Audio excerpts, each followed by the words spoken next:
there. Welcome back to Sleepbound Stories. I'm so glad you're here tonight. We have a really beautiful story for you called A Key for the Midnight Stairs, written by Jenny Merryweather. She's known for creating these immersive, gently paced narratives filled with quiet wonder and warmth, perfect for late-night listening. I think you're really going to love her style. So wherever you are right now, I hope you're comfortable. Maybe you're wrapped in a blanket or sinking into your pillow. Maybe you've had a long day, or maybe you just need something gentle to carry you into sleep. Whatever brought you here tonight, I'm glad you came. Before we begin, I want to talk a little bit about something that comes up in this story. Something I think many of us carry with us, especially in those quiet hours before sleep. It's this fear of being too late. Too late to say the thing we should have said. Too late to make the call, to show up, to fix what felt broken. We replay conversations in our minds, the ones that ended wrong, the ones where we hung up too quickly or said something cold when we meant something tender, and we wonder, did I miss my chance? Here's the thing though, connection doesn't work like train schedules. There's no single perfect moment when everything is supposed to happen. There's no deadline for love, no window that closes forever. The truth is, relationships are made up of thousands of ordinary moments. The cards sent on birthdays, the complaints about cooking, the phone calls when everything falls apart. It's the showing up again and again in all the small and imperfect ways. That's what love actually looks like. And if you're lying there tonight thinking about someone you haven't called, or a conversation that didn't go the way you wanted, I want you to know you haven't missed your chance. You're still in the story. There's still time for the next kind word, the next message, the next moment of reaching out. You don't have to have the perfect words. You don't have to time it just right. You just have to show up. Keep showing up. That's its own kind of language. And here's something else I want you to hold on to. You're not alone in feeling this way. Across time, across distance, there are countless people who have felt exactly what you're feeling right now. That weight in the chest, that fear of running out of time. And many of them found their way through. They're still here. We're all still here, finding our way to each other in small and quiet ways. So tonight, let yourself rest. Let go of the worry about timing, about getting it perfect. Trust that showing up is enough. Trust that the love you carry in your heart has already said more than words ever could. Now, let's close our eyes. Listen to the sound of my voice as we make our way to an old railway station, somewhere in the quiet hours after midnight. The platform is empty. The air is cold. And somewhere in the depths of that grand old building, a light is flickering, warm and golden, like a candle in a window. This is where our story begins. The announcement came garbled through speakers that had seen better decades. Something about delays and patience, and a time that kept sliding further into the night. Clara pressed her fingers against the cold glass of the departure board, as if touching it might make the numbers rearrange themselves into something kinder. They didn't. Platform 7, the 11:47 to Morrington Cross, now showing delayed until further notice. She'd known, really. She'd known the moment she'd stepped onto the platform and felt that particular stillness that settles over places when they've given up pretending things are going to plan.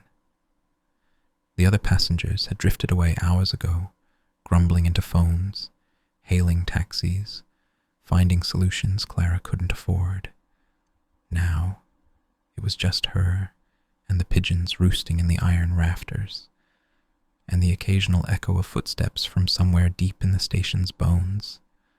Clara pulled her coat tighter. The fabric was too thin for a night like this. She'd dressed for arrival, not for waiting. For her mother's hospital room, with its overheated air and the steady beep of machines. Not for this in-between place that smelled of old stone and older disappointments. The station had been grand once. She could see it in the bones of the place. The vaulted ceiling with its painted medallions, faded now to ghostly suggestions of color. The marble floors worn smooth by a century of travelers. The brass fixtures dulled to a weary bronze. Hartwell Station, the signs proclaimed, though most of the letters had lost their gilding. Established 1897. 127 years of people coming and going, and here she was, stuck in the middle of it all. Clara found a bench that looked slightly less uncomfortable than the others, and sat. Her phone showed 3% battery, enough for one more check of her messages, if she was careful about it. She wasn't careful. She opened the message from her brother instead. "Mom's asking for you.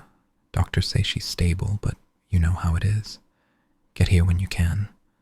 When she could. As if could was something that existed outside train schedules and ticket prices, and the vast, indifferent machinery of getting from one place to another. Clara's throat tightened. She pressed her thumb against the phone screen until the message disappeared, replaced by black, replaced by her own reflection in the dark glass. She looked tired.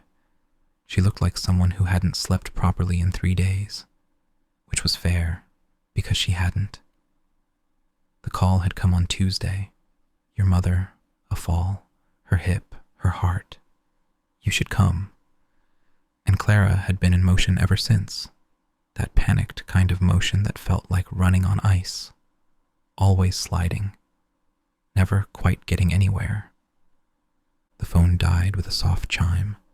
Clara tucked it into her pocket and let her head fall back against the bench. Above her, the ceiling stretched into shadows.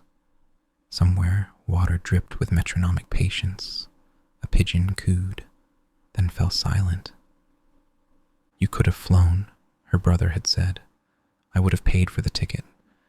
But Clara had never been good at accepting help. And anyway, she'd thought the train would be fine. The train was supposed to be reliable. The train was supposed to get her there. The train was delayed until further notice. Clara closed her eyes. The fear was a physical thing in her chest. Not sharp, not urgent, but heavy. A stone she'd been carrying so long she'd almost forgotten it wasn't part of her.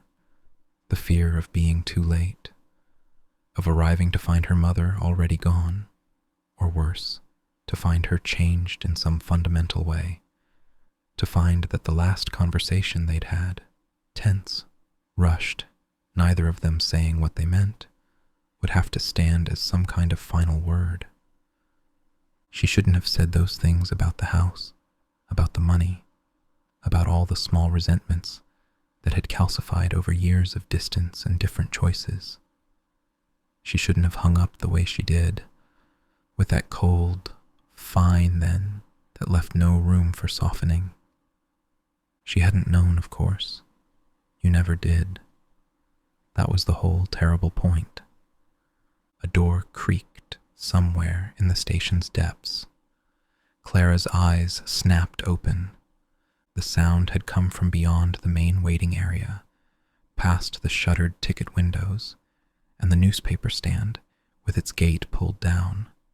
There was a corridor there, she realized. She'd walked past it earlier without really seeing it. Now a light flickered in its depths, warm and yellow, like a candle in a window. Clara sat up straighter. She should stay where she was. That was the sensible thing. Wait for the announcement, wait for the train, wait in the designated waiting area like a civilized person. But the bench was cold, and her thoughts were colder, and something about that flickering light felt like an invitation. She got up. The corridor was narrower than the station's main arteries, and older. The floor here was bare stone rather than marble, worn into gentle valleys by feet that had passed this way for over a century. The walls were lined with wood paneling, dark with age, and someone had hung brass sconces at intervals that cast pools of amber light. The first pool illuminated a door marked "Staff Only." The second revealed a portrait of some Victorian gentleman with impressive whiskers and an expression of mild disapproval. The third. Clara stopped.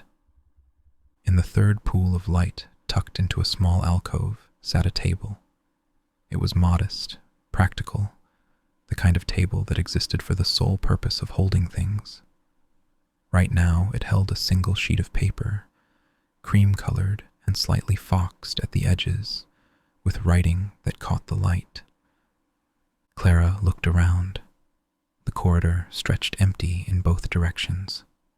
The only sound was that same patient dripping, and beneath it, something that might have been the building settling, or might have been footsteps several floors away. She picked up the paper. The handwriting was old-fashioned, careful, each letter formed with the kind of attention people used to give to permanence. For the traveler who stays when others go. The midnight stairs remember those who need them. Look for the fern on the second landing. The key prefers company. Below this, in different ink, but the same hand. M. Thorne, Night Custodian, 1962 to present. Clara turned the paper over. Nothing else. She read it again, feeling the words settle into her like coins dropping into still water. It made no sense. It made a kind of sideways sense that felt more true than logic. The midnight stairs remember those who need them. She looked up at the ceiling, at the shadows that gathered there like old friends. Somewhere deeper in the station, a clock began to chime. Clara counted without meaning to. 11, 12. Midnight. The corridor ahead seemed to shift in the darkness, as if the walls had moved slightly closer together, or perhaps further apart. It was a trick of the light. It had to be. But Clara found herself walking anyway, the note still clutched in her hand, following a path that felt worn, not just into stone, but into something deeper. Into time itself, maybe, into all the nights that had come before this one, when other people had stood where she stood, lost and tired, and looking for something they couldn't name. The stairwell announced itself with a draft of cold air that smelled faintly of dust and roses. Clara hadn't expected roses. She paused at the bottom of the stairs, looking up into a spiral that disappeared into shadow. The stairs were iron, Victorian, the kind of thing you saw in old libraries or industrial buildings converted to something gentler. They had been painted green once, long ago. Now they were mostly rust and mystery. She should go back, find her bench, wait for her train, stop following cryptic notes left by custodians who claimed to have been working since 1962. Clara put her foot on the first step. It rang softly, like a bell someone had forgotten to polish. She climbed. The first landing held nothing but a window too grimy to see through, and a radiator that had clearly given up decades ago. Clara pulled her coat tighter and kept going. The steps spiraled upward, and with each turn, the ordinary sounds of the station, the dripping, the settling, the distant hum of things that ran all night, grew fainter, replaced by something else, a quiet that felt intentional, a silence that was listening, The second landing. Clara saw the fern before she saw the door. It sat in a terracotta pot on the windowsill, improbably green, its fronds unfurling in the faint light that filtered through the glass. The glass here was cleaner than below, still old, still warped in places, but someone had wiped away the worst of the grime. Through it, Clara could see the station's roof stretching away in peaks and valleys, and beyond that, the cold scatter of stars. The fern looked healthy, thriving even. It had no business thriving in a place like this, in December, in a stairwell that probably hadn't seen a maintenance worker in years. And yet there it was, green as summer, reaching toward the starlight like a small act of defiance against everything sensible. Clara approached it carefully, as if it might startle. The pot was cool under her fingers. The soil was damp. Someone had watered it recently. And there, half hidden beneath one of the larger fronds, glinting dully in the light, a key. It was brass, old, the kind of key that belonged to doors people didn't make anymore. Clara picked it up. The metal was warm, which was strange, because nothing else in this place was warm. It felt like it had been sitting in someone's pocket, or next to a fire, or held in a careful hand. The weight of it settled into her palm, with a rightness that made her breath catch. The key prefers company. Behind the fern, she now noticed, was a door. It had been invisible before, or not invisible, just forgettable. The kind of door your eye slides over because it so clearly isn't meant for you. It was small, painted the same faded green as the stairs, and set into the wall at a slight angle, as if the building had shifted around it over the years.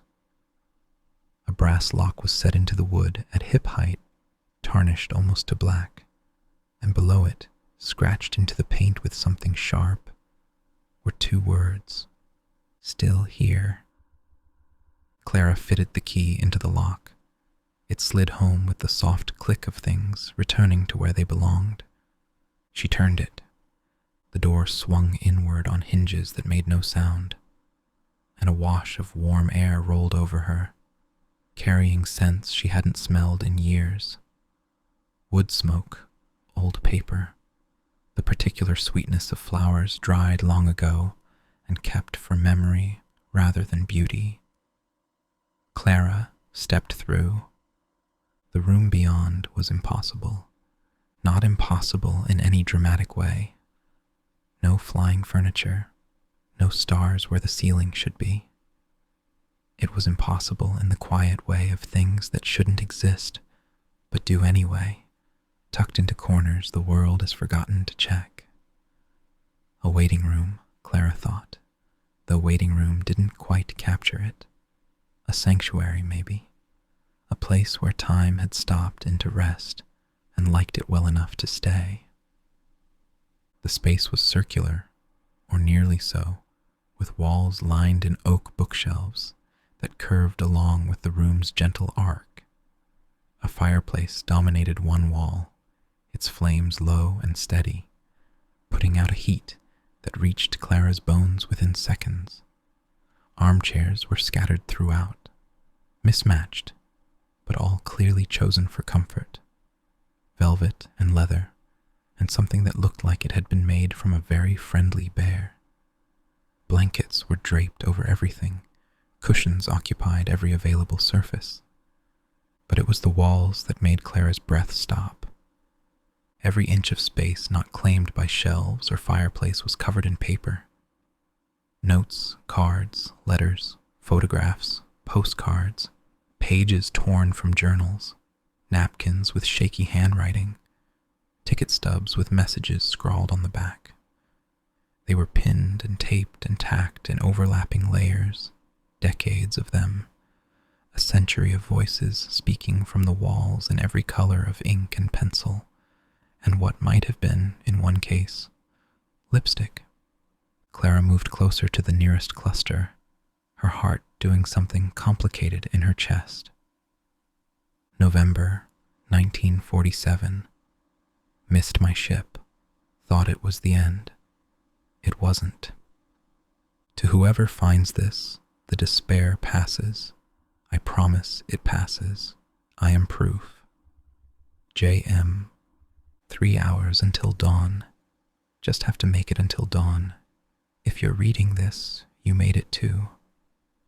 The key led me here in 1983. I was alone. Now I'm not alone. Thank you, whoever left the fern. Clara's vision blurred. She wiped her eyes with the back of her hand and kept reading. I thought I'd missed everything. My train, my chance, my life. But there's a fire here, and there's tea in the cupboard, and there's something about this room that makes me feel like it's not over. Maybe it's never over. Maybe we just keep finding new ways to begin. For the next person, the teapot's behind the red book on the third shelf.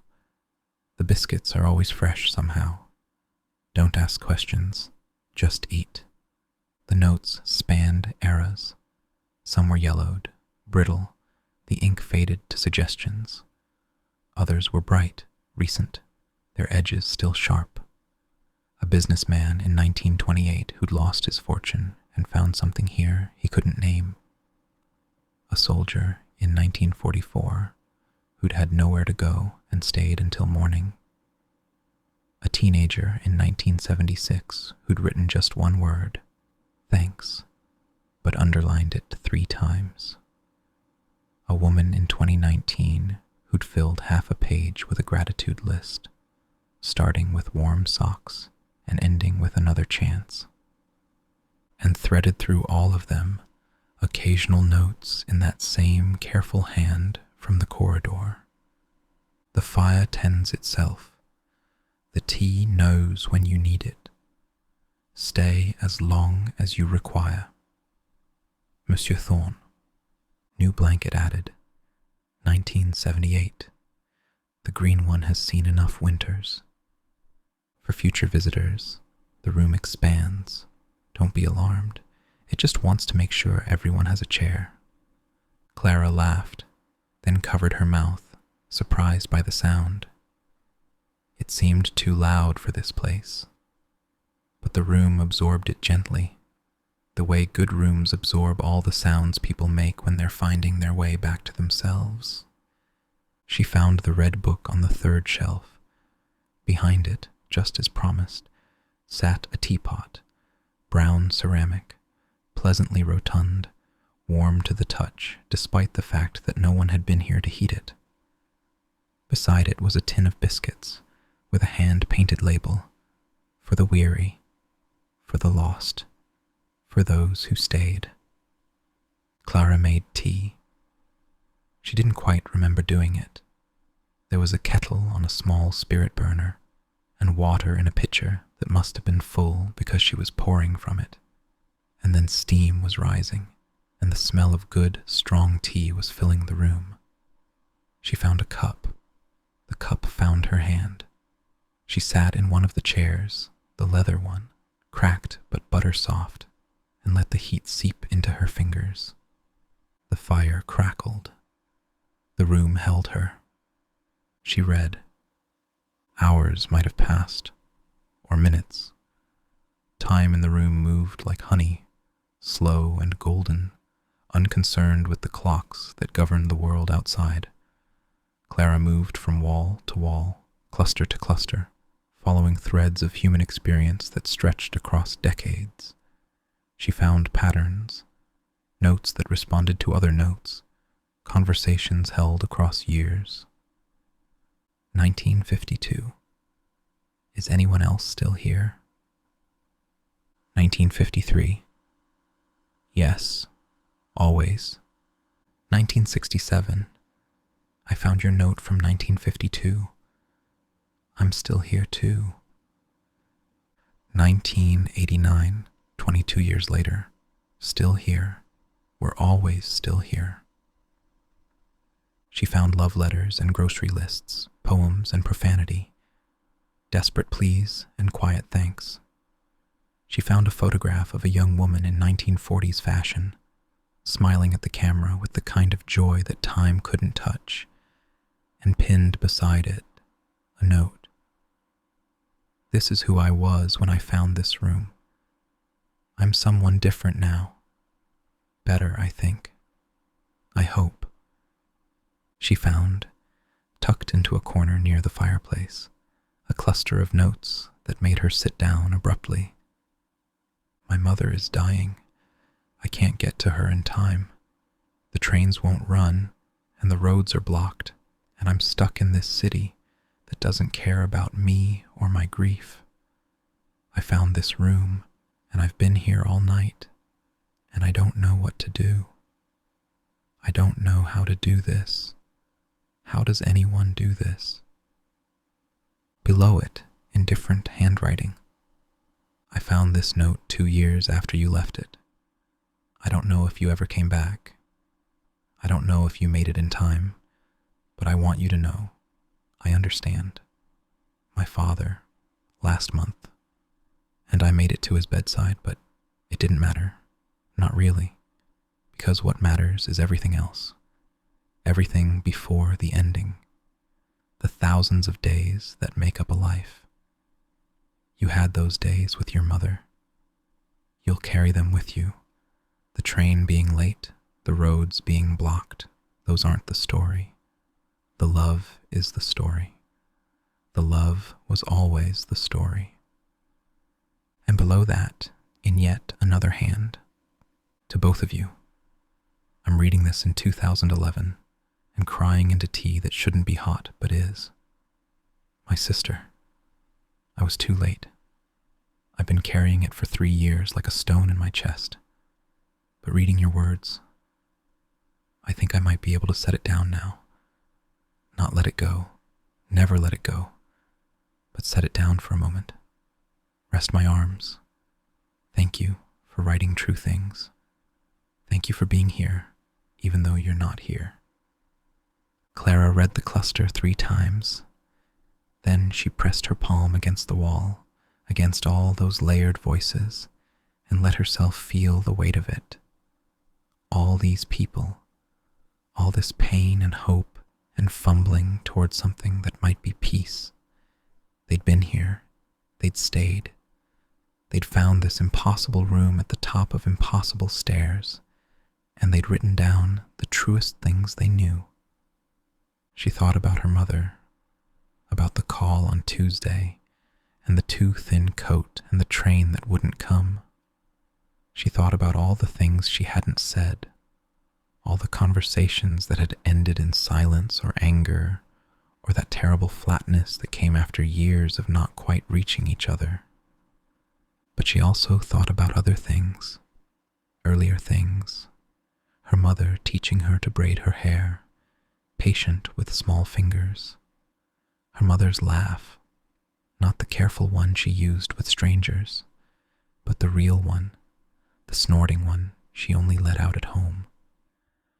Her mother sending care packages during her first year at university, filled with biscuits and socks and notes that said things like, "Eat something green occasionally, and I'm proud of you even when you're a mess, and call when you can, but don't worry if you can't." All those days, all those thousands of days before this one, the love was the story. The love was always the story. Clara found paper in a drawer beneath the bookshelves. It was cream-colored, heavy, the kind that felt important under your fingers. She found a pen that worked, dark blue ink, a slight scratchiness to the nib that made her handwriting look more like handwriting and less like something mechanical.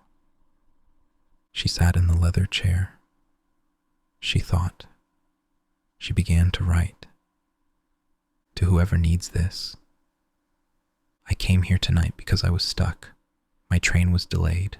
My phone was dead. And my mother is in a hospital bed 200 miles from here.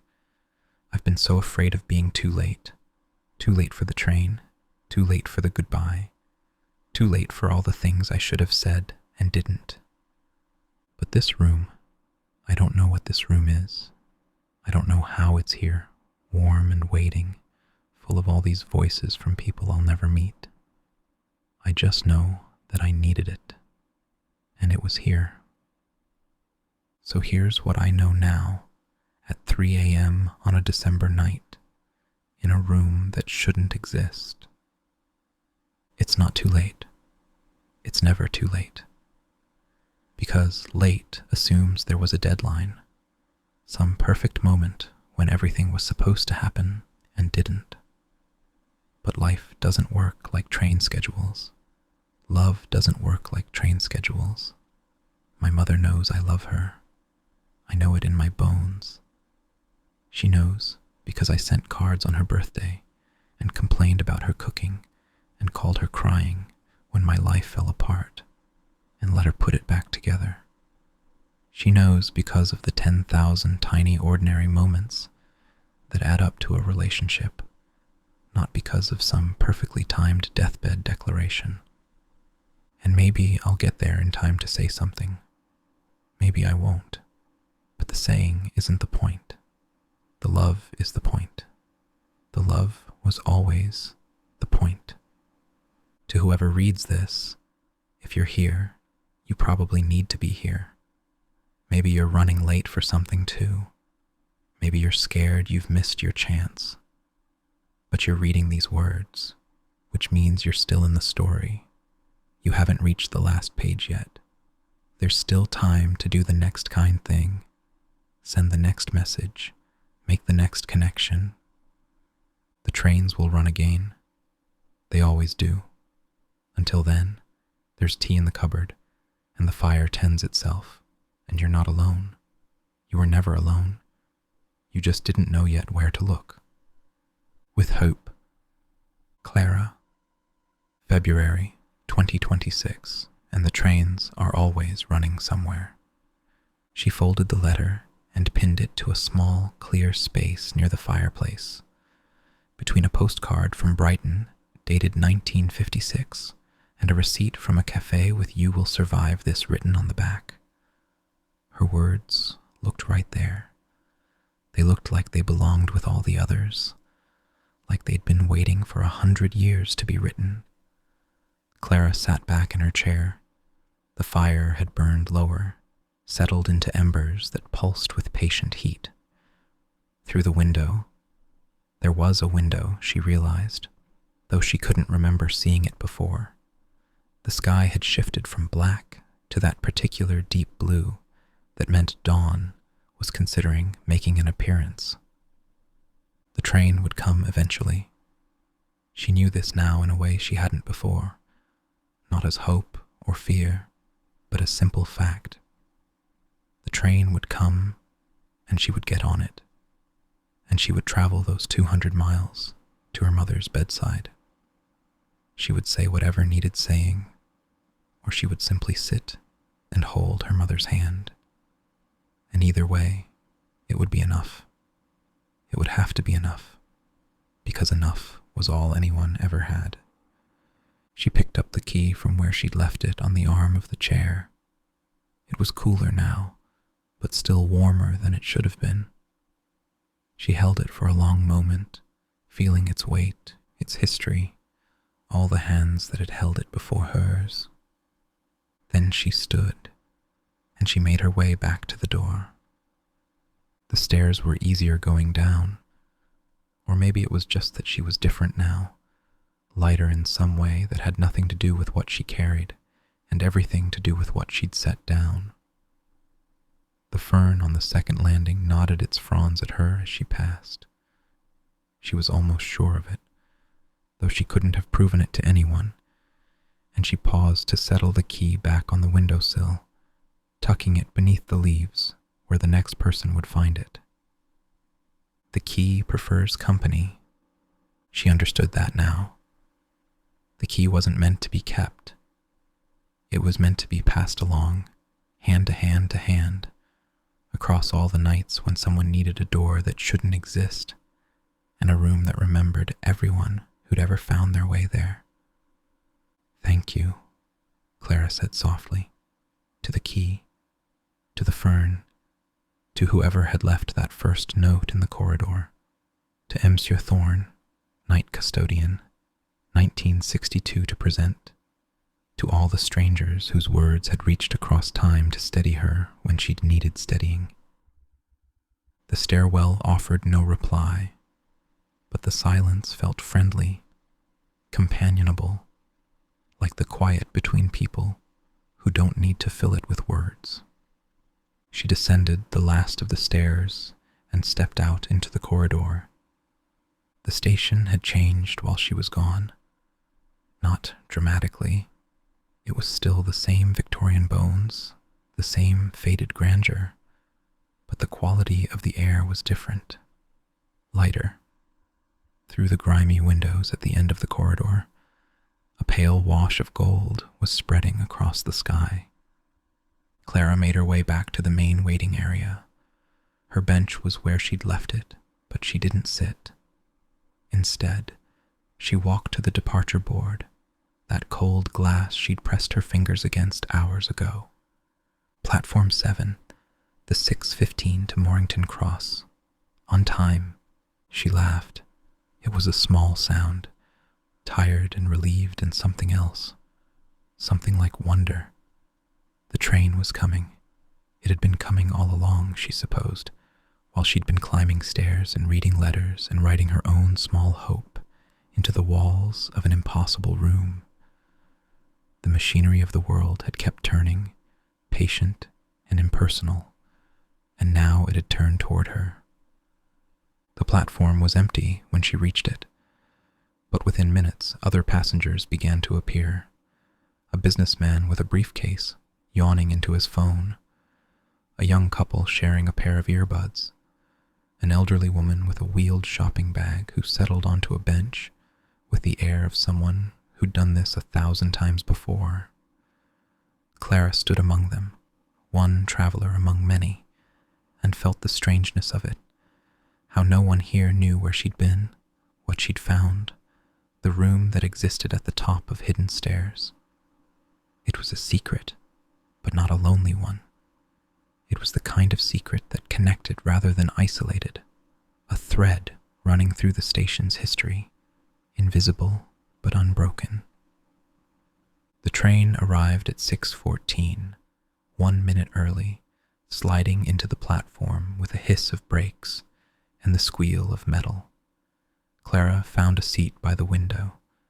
The upholstery was worn but clean, and someone had left a newspaper on the next seat over. She didn't read it. She watched the station slide past instead, its peaks and valleys catching the early light. And then they were clear of it, picking up speed, the city giving way to fields and hedgerows and the wide grey morning. 200 miles, 3 hours, give or take. She'd be there by mid-morning. Clara leaned her head against the cool glass and let her eyes close. The rhythm of the train was soothing, that gentle rock and sway, the clatter of tracks beneath, the occasional blur of a passing station. She thought about her mother, about her brother, about the phone that was still dead in her pocket. She'd charge it when she arrived. She'd call. She'd say the things that needed saying, even if they came out wrong, even if her voice cracked in the middle, because that was the thing, wasn't it? The thing she'd understood somewhere between the fire and the letters, and the walk back down the midnight stairs. You didn't have to be perfect.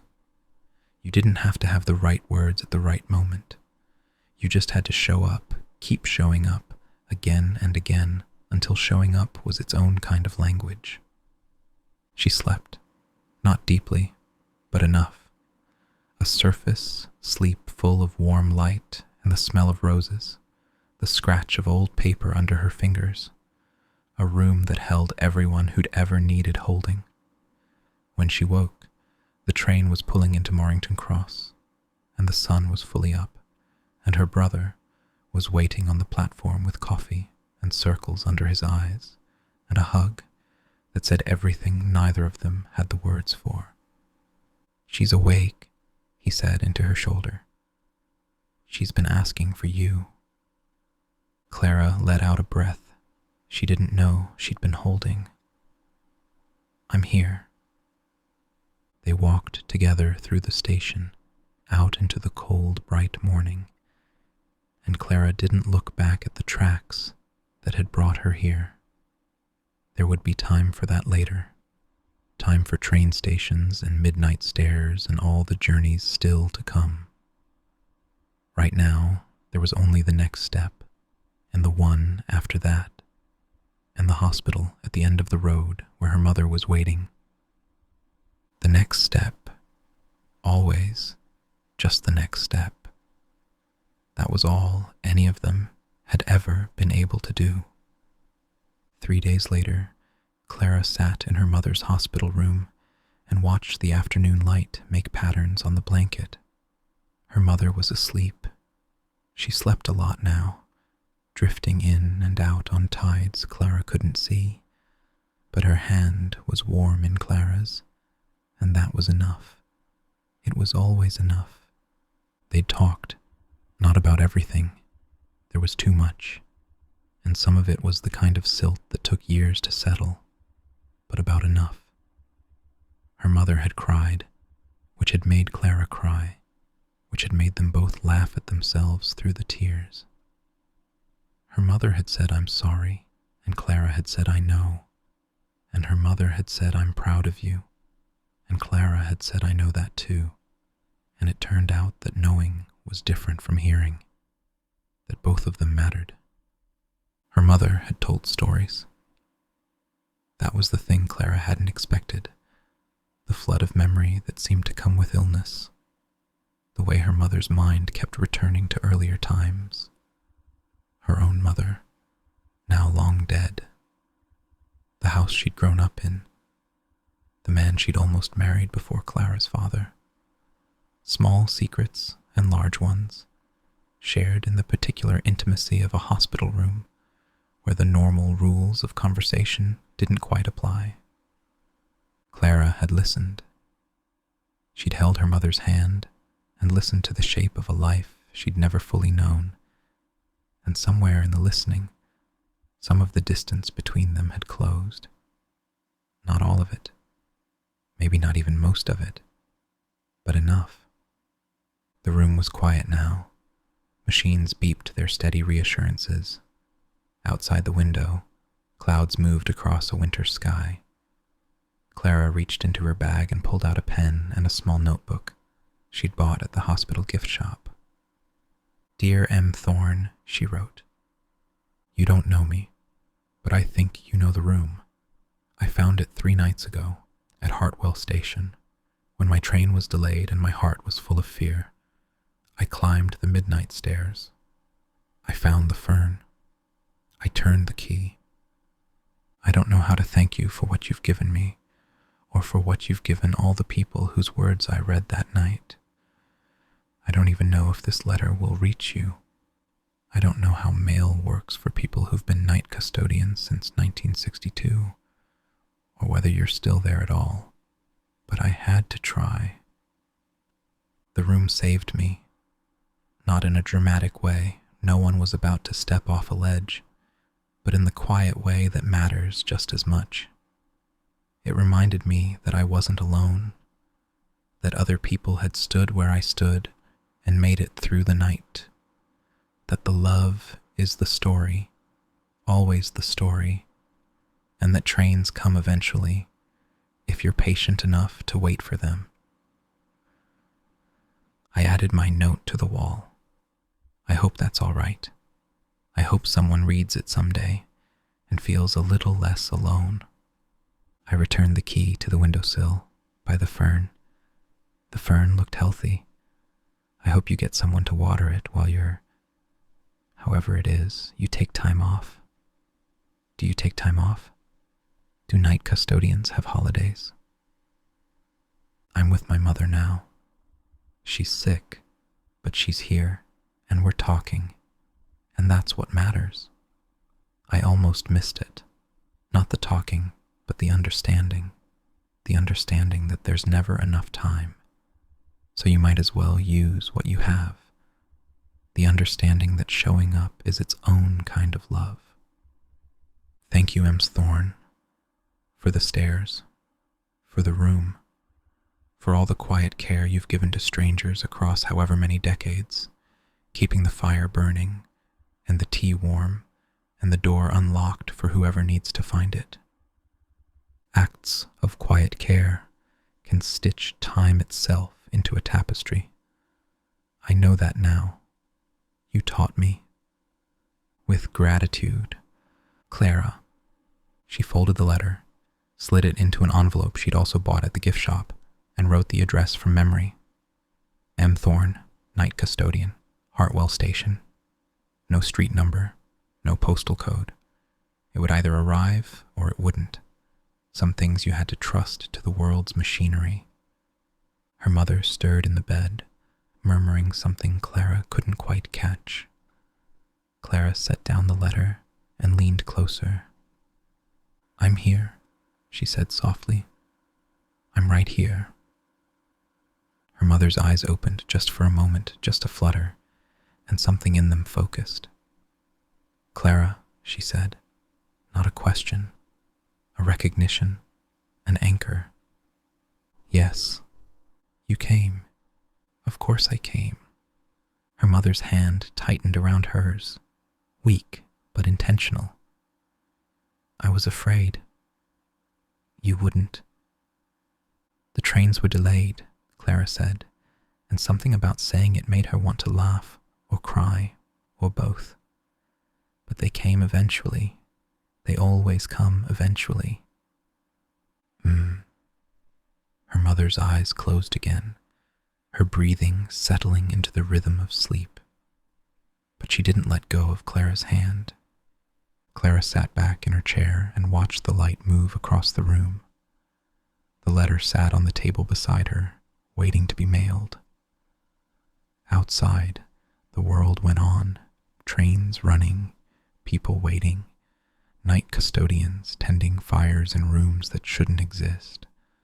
A great web of connection stretching across time and space, invisible but unbroken. She thought about the room, about all those voices on the walls, reaching out across decades, about the woman in 1952 who'd asked, "Is anyone else still here?" And all the people who'd answered, "Yes, always," across the years that followed. We're always still here, Clara thought. That was the secret, the one thing all those notes had in common.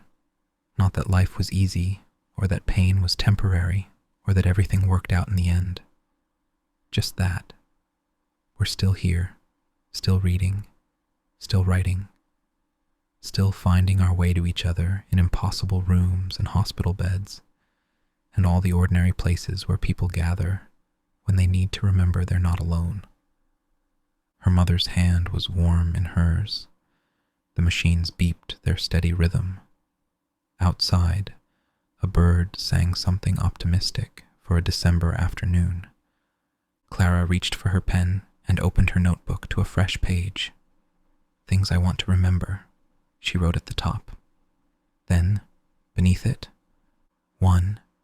The fern, the way it grew despite everything. 2. The letters on the wall, how strangers can hold you up across time. 3. Mum's stories, the one about the garden, the one about the man she almost married. 4. The 6:15 train, 1 minute early. 5.